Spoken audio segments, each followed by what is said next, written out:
नमस्कार दोस्तों, स्वागत है आपका आपके अपने YouTube चैनल HR क्लासरूम में। दोस्तों, लास्ट क्लास में हम क्रिया डिस्कस कर रहे थे और क्रिया में 25 प्रश्न हमने डिस्कस कर लिए थे बहुत ही अच्छी प्रकार से, ठीक है। और आज हम 26 प्रश्न से आगे डिस्कस करना शुरू करते हैं। अगर आपको हमारा प्रयास अच्छा लगता है तो प्लीज़ लाइक से सब्सक्राइब जरूर करें, कोई पैसा इसमें नहीं लगेगा आपका। चलिए, 26वां प्रश्न है, बालक इस पुस्तकालय में पढ़ रहा है, वाक्य में कौन सी क्रिया है बताइए। संयुक्त क्रिया है, सहायक क्रिया है, सकर्मक है या अकर्मक है। तो लोअर पीसीएस में आया प्रश्न है। तो बालक पुस्तक में पढ़ रहा है, क्या कर रहा है, पढ़ रहा है ना। तो यहाँ पे पढ़ने का प्रभाव सीधा किस पे आ रहा है, बालक पे आ रहा है। तो क्या है ये, आपकी सकर्मक है। क्या है, सकर्मक है ना। सकर्मक क्रिया, वाक्य में सकर्मक क्रिया है। वे क्रियाएं जिनको करने के लिए कर्म की आवश्यकता होती है उसे क्या कहते हैं, सकर्मक कहते हैं। अगला है 27वां प्रश्न है, मीरा जोर से हंसी। यह वाक्य किस क्रिया का समुचित उदाहरण है। अकर्मक, प्रेरणार्थक, दुकर्मक और सकर्मक। तो मीरा जोर से हंसी इस वाक्य में कौन सी क्रिया है, आपकी अकर्मक क्रिया है। अकर्मक क्रिया है ना। ऐसी क्रियाएं जिनका प्रभाव कर्ता पर पड़े तथा उसके संपादन हेतु कर्म की आवश्यकता ना हो, उसे वहाँ पर कौन सी क्रिया होती है आपकी, वहाँ पर अकर्मक क्रिया होती है। बिल्कुल कोई डाउट ही नहीं है इसमें, है ना। 27 के बाद 28वां प्रश्न है, मैंने रमेश से पत्र लिखवाया। इस वाक्य में लिखवाया कौन से प्रकार की क्रिया है। अनुकरणात्मक क्रिया है, नाम धातु क्रिया है, प्रेरणार्थक क्रिया है या संयुक्त क्रिया है। तो मैंने लिखवाया यानी लिखवाया किसी और से कर रहा है ना, करवा रहा है। तो ये है आपकी प्रेरणार्थक क्रिया है ना। क्या है, प्रेरणार्थक क्रिया। जिन क्रियाओं से इस बात का बोध हो कि कर्ता स्वयं कार्य न करके किसी दूसरे को कार्य करने के लिए प्रेरित कर रहा है, वहाँ पर आपकी कौन सी क्रिया होगी, प्रेरणार्थक क्रिया होगी। अगला प्रश्न है प्रश्न संख्या 29। क्या कह रहा है प्रश्न, चूड़ी अच्छी थी। मैं थी कौन सी क्रिया है, योजक क्रिया, अधिकार द्योतक क्रिया, औचित्य बोधक क्रिया, अप्रत्यक्ष क्रिया। तो चूड़ी अच्छी थी, मैं थी क्रिया है आपकी योजक क्रिया। कौन सी है, योजक क्रिया है ना। जो योजक दो वाक्यांशों को जोड़ने का काम करे उन्हें क्या कहते हैं, संबंध बोधक या योजक क्रिया कहते हैं। यानी इसे हम संबंध बोधक क्रिया भी कह सकते हैं। क्या कह सकते हैं, संबंध बोधक क्रिया, संबंध द्योतक क्रिया भी कह सकते हैं, ठीक है। चलिए अगला प्रश्न, एक सेकेंड, अगला प्रश्न है आपके सामने प्रश्न संख्या 30। मूल अकर्मक धातुओं के साथ प्रत्यय जोड़कर बनाई गई क्रिया धातुएं क्या कहलाती हैं। संयुक्त धातु, द्विकर्मक धातु, साधित सकर्मक धातु या समस्त धातु। तो ये कहलाती हैं साधित सकर्मक धातु। साधित सकर्मक धातु कहलाती हैं।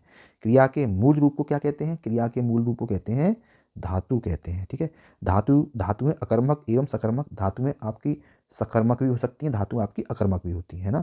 तो मूल अकर्मक धातु में प्रत्यय जोड़कर सकर्मक एवं परिणामक वस्तुएं बनाई जाती हैं। चलिए अगला है प्रश्न संख्या 31। निम्नलिखित में से किस वाक्य में अकर्मक क्रिया है। पानी बरस रहा है, मैं गेहूं पिसवाता हूँ, ठीक है, इसमें काम कर रहा है ना, कर्म है इसमें। श्याम निबंध लिखता है, ठीक है, इसमें भी कर्म है। राम मोहन को रुला रहा है, इसमें भी कर्म है ना। पानी बरस रहा है, इसमें कोई भी कर्म नहीं है, ठीक है, इसमें कोई भी कर्म नहीं है। तो ये क्या है, आपकी अकर्मक है। क्या है, आपकी अकर्मक क्रिया है। 32वां प्रश्न है, हथियाना में कौन सी क्रिया है, प्रेरणार्थक, संयुक्त, अनुकरणात्मक या नाम धातु। तो हथियाना में आपकी कौन सी क्रिया है, आपकी नाम धातु क्रिया है ना। नाम धातु क्रिया है वह क्रिया जो संज्ञा सर्वनाम या विशेषण में प्रत्यय जोड़कर बनाई जाती है ना। जो संज्ञा सर्वनाम, इसमें संज्ञा सर्वनाम और विशेषण, विशेषण में क्या जोड़ते हैं, प्रत्यय, प्रत्यय जोड़ते हैं, वहाँ कौन सी क्रिया होती है, आपकी नाम धातु क्रिया होती है। जैसे बात से क्या हो जाएगी, बात से बतयाना, ठीक है। शर्म से क्या हो जाएगी, शर्माना, इस तरह से होता है। दोस्तों, क्रिया से हमने जो प्रश्न किए थे ये अंतिम प्रश्न था क्रिया का, है ना। इतने ही प्रश्न आए हैं PSSC में। अगला टॉपिक होगा आपका अव्यय। अब हम अव्यय से प्रश्न करने वाले हैं। चलिए पहला प्रश्न है, अव्यय से, सीता सखियों सहित पुष्प बाटिका गई। वाक्य में रेखांकित अव्यय प्रयोग निम्नलिखित में से किस भेद का उदाहरण है। समुच्चय बोधक, क्रिया विशेषण, संबंध बोधक और विस्मयादि बोधक, ठीक है। लोअर में आया प्रश्न है। तो इसमें अव्यय का प्रयोग किस किस भेद का उदाहरण है, ये है आपका संबंध बोधक, है ना। संबंध बोधक, सखियों सहित, सखियों से संबंध दिखा रहा है किसका, सीता जी का। तो ये संबंध बोधक आपका अव्यय इसमें हो जाएगा। अगला प्रश्न है आपका दूसरा, उसके बिना तुम कुछ नहीं हो। वाक्य में संबंध बोधक शब्द कौन सा है, उसके बिना तुम कुछ। तो संबंध बोधक शब्द है इसमें आपका बिना, है ना। उसके बिना में संबंध बोधक शब्द है बिना। अगला है प्रश्न संख्या तीसरा, निम्नलिखित में से किस वाक्य में परिमाणवाचक क्रिया विशेषण है? इस बार बारिश में बहुत ओले पड़े, यह लड़की सुंदर है, मैदान मैदान हरा भरा है, तुम अच्छे अच्छे खिलाड़ी हो। ठीक है, तो इसमें आपका परिमाण बोधक है, इसमें बहुत बहुत है ना, तो यही आपका विकल्प सही हो जाएगा ए, है ना, बहुत आपका परिमाण बोधक है। ठीक है, चलिए नेक्स्ट प्रश्न देख लेते हैं, प्रश्न संख्या 4। बताइए इसका उत्तर क्या होगा? मनोभावों को प्रकट करने वाले वे अभिकारी शब्द जिनका वाक्य से कोई संबंध नहीं रहता क्या कहलाते हैं? विकल्प बोधक अव्यय, समुच्चय बोधक अव्यय, विस्मयादि बोधक अव्यय या अनुवद बोधक अव्यय।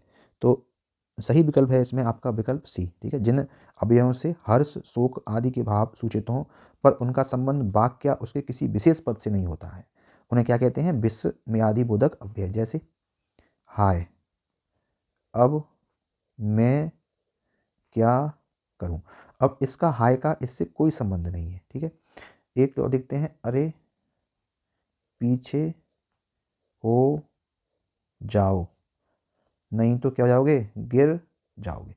ठीक है, तो ये शब्द कौन से शब्द हैं आपके? ये आपके विस्मयादि बोधक अव्यय हैं। प्रश्न संख्या 5 आपके सामने है, बताइए इसका उत्तर क्या होगा? रूप के अनुसार क्रिया विशेषण कितने प्रकार के होते हैं? 1, 2, 3 या 4? तो रूप के अनुसार क्रिया विशेषण होते हैं कितने? 3 प्रकार के। 3 प्रकार के होते हैं। ठीक है, क्रिया विशेषण पहले तो बताओ कैसे शब्द हैं? ये अभिकारी, मतलब क्रिया विशेषण कैसे हैं? ये अभिकारी शब्द हैं। कैसे हैं? अभिकारी शब्द हैं। ठीक है, कौन कौन से होते हैं? 3। चलिए अब देख लेते हैं, अभी पेपर में आ सकता है ये। पहला होता है मूल क्रिया विशेषण, दूसरा होता है यौगिक क्रिया विशेषण और तीसरा होता है स्थानीय क्रिया विशेषण। ठीक है, मूल क्रिया विशेषण जो किसी दूसरे शब्दों के मेल से नहीं बनते हैं उन्हें क्या कहते हैं? मूल क्रिया विशेषण। यौगिक क्रिया विशेषण जिनका निर्माण किसी दूसरे शब्द में प्रत्यय जोड़ के होता है। ठीक है, और स्थानीय कौन से होते हैं? ऐसे क्रिया विशेषण को स्थानीय कहते हैं जो बिना रूपांतरण के किसी विशेष स्थान में आते हैं। ठीक है, ये 3 होते हैं रूप के अनुसार क्रिया विशेषण। चलिए नेक्स्ट प्रश्न है आपके सामने, प्रश्न संख्या 6। अर्थ के अनुसार क्रिया विशेषण कितने प्रकार के होते हैं? तो 1, 2, 3 या 4? तो अर्थ के अनुसार अगर हम देखें तो क्रिया विशेषण होते हैं कितने प्रकार के? 4 प्रकार के। ठीक है, 4 प्रकार कौन कौन से होते हैं एक बार देख लेते हैं। पहला होता है आपका स्थानवाचक, स्थानवाचक क्रिया विशेषण। ठीक है, दूसरा होता है कालवाचक, कालवाचक। ये सारे ही इंपॉर्टेंट हैं, ध्यान रखना, ऐसे नहीं लिखाए जा रहे हैं। तीसरा होता है परिमाण, परिमाणवाचक। और चौथा होता है रीतिवाचक, रीतिवाचक। ये 4 प्रकार के क्रिया विशेषण हैं अर्थ के अनुसार। अर्थ के अनुसार और रूप के अनुसार कितने प्रकार के होते हैं? 3 प्रकार के। ठीक है, रूप और अर्थ के अनुसार अलग अलग होते हैं। अगला प्रश्न है प्रश्न संख्या 7। इसका उत्तर जरा बताइए कितना होगा? किस वाक्य में संबंध बोधक अव्यय का प्रयोग हुआ है? ऐसा काम मत करो, मैं पीछे गया था, मैं यह काम नहीं करूँगा, मैं काम के पीछे आया था। जूनियर सेशन की अभी लेटेस्ट पेपर में 2019 में हुआ था, उसमें प्रश्न आया था।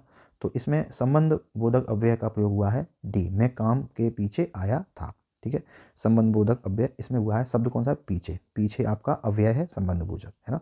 जो अव्यय किसी संज्ञा के बाद आकर उस संज्ञा का संबंध वाक्य के दूसरे शब्द से दिखाता है उसे संबंध बोधक अव्यय कहते हैं। ठीक है, संज्ञा के तुरंत आ जाए और वो संबंध दिखाए तो संबंध बोधक अव्यय कहते हैं। अगला प्रश्न है 8वां, समानाधिकरण किस अव्यय का भेद है?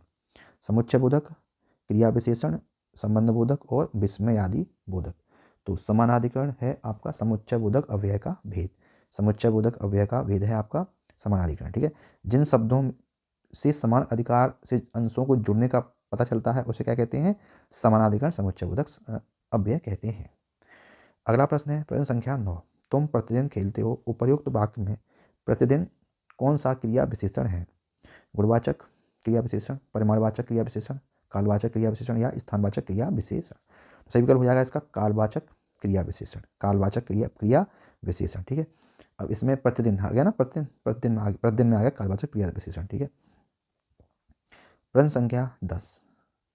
मनोभाव के अनुसार हटो शब्द कौन सा विस्मयादिबोधक है?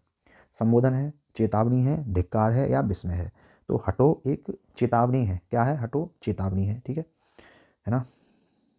संबोधन में क्या हो जाएगा, वो सॉरी विस्मय में क्या हो जाएगा, विस्मय मतलब आश्चर्य, आश्चर्य जैसे ओह, जैसे अरे, अरे है ना, क्या जैसे आश्चर्य होता है, ठीक है। चलिए नेक्स्ट है, अगला प्रश्न है प्रश्न संख्या 11।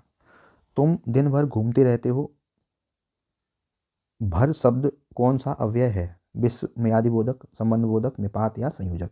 तो इसमें जो भर शब्द है ये है आपका क्या, निपात, क्या है, निपात है ना, निपात है ना। किसी भी बात पर अतिरिक्त भार देने के लिए जिन शब्दों का प्रयोग किया जाता है उसे क्या कहते हैं, निपात या अवधारक कहते हैं। नया शब्द भी आ सकता है, अवधारक, अवधारक या निपात भी कहते हैं। जैसे तो, तक, केवल, ही, मात्र, ये शब्द हैं, ये कैसे हैं, निपात, यानी ज़्यादा प्रेशर दिया जाए इन पर, है ना।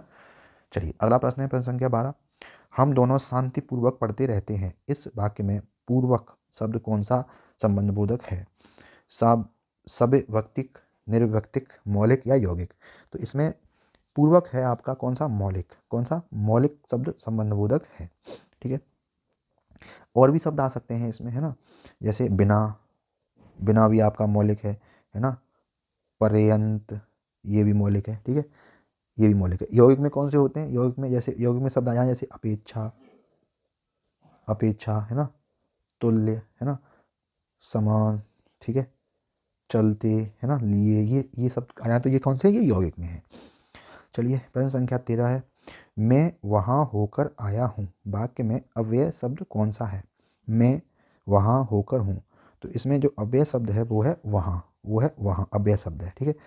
अव्यय ऐसे शब्द होते हैं जिनके रूप में लिंग, पुरुष, वचन, कारक इत्यादि के कारण कोई भी विकार उत्पन्न नहीं होता है ना, कोई विकार उत्पन्न नहीं होगा, ठीक है।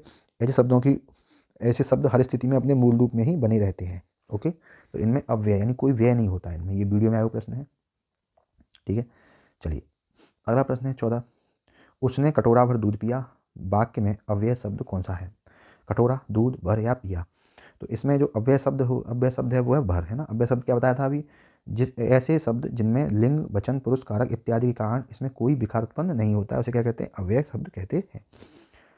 अगला प्रश्न है और आज का अंतिम प्रश्न है दोस्तों, प्रश्न संख्या 15। वह एक सप्ताह बाद आया, इस वाक्य में कौन सा शब्द क्रिया विशेषण है, वह एक बाद या आया।